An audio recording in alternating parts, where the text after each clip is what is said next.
আসসালামু আলাইকুম, কেমন আছেন সবাই? আশা করছি ভালো আছেন। আরব আমিরাতের ভিসার সর্বশেষ আপডেট নিউজে আপনাদের সবাইকে স্বাগতম।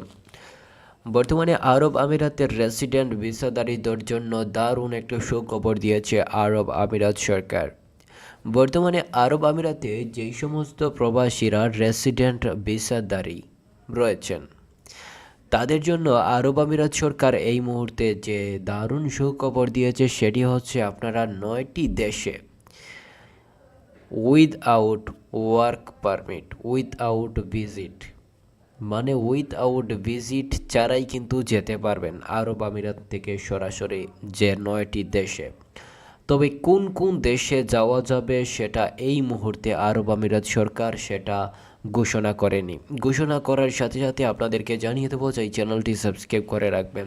এই মুহূর্তে যারা বর্তমানে আরব আমিরাত থেকে বিভিন্ন দেশে যেতে চাচ্ছেন তারা আরব আমিরাত যে সরকার বর্তমানে যেই সুযোগটি করে দিয়েছে সেই সুযোগের মাধ্যমে কিন্তু আরব আমিরাত প্রবাসীরা বিভিন্ন দেশে যেতে পারবেন আরব আমিরাত থেকে। তবে সেটা সময়ে এলেই বোঝা যাবে আরব আমিরাত সরকার এই কোন 9টি দেশে আরব আমিরাত রেসিডেন্স ভিসাধারীরা কোন 9টি দেশে যেতে পারবেন সেটা হয়তো ইতিমধ্যে কোনো আপডেট আসেনি, পরবর্তীতে কোনো আপডেট আসবে।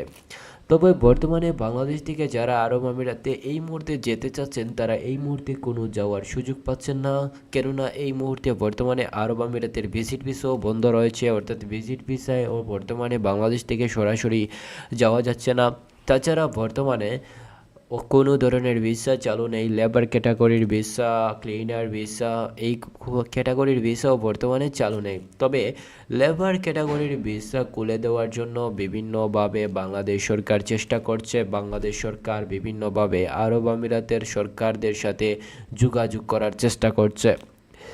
ইতিমধ্যে কিন্তু আপনারা জানেন আরব আমিরাতের ভিসার যে আপডেট সেই আপডেটটি কিন্তু অনেক ধরনের আপডেট রয়েছে। সেই আপডেটগুলোর মধ্যে সবচেয়ে গুরুত্বপূর্ণ আপডেটটি হচ্ছে বর্তমানে আরব আমিরাতে যারা ভিজিট ভিসায় আগে যেতে পারতেন সহজেই, এটা কিন্তু খুব কঠিন হয়ে গিয়েছে।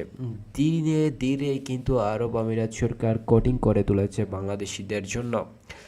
বর্তমানে আরব আমিরাতে যারা যাবেন লেবার ক্যাটাগরির ভিসা, ক্লিনার ভিসা, এই ধরনের ভিসায় যারা আরব আমিরাতে যেতে চাচ্ছেন তারা কিন্তু এই মুহূর্তে কোনো কাগজপত্র জমা দিবেন না কোনো এজেন্সিতে, কেন এই মুহূর্তে আরব আমিরাতের কোনো ভিসা চালু নেই, কোনো ধরনের ভিসা ইস্যু হচ্ছে না। আপনারা দালাল কিংবা প্রতারকদের কাছ থেকে দূরে থাকবেন। ধন্যবাদ সবাইকে।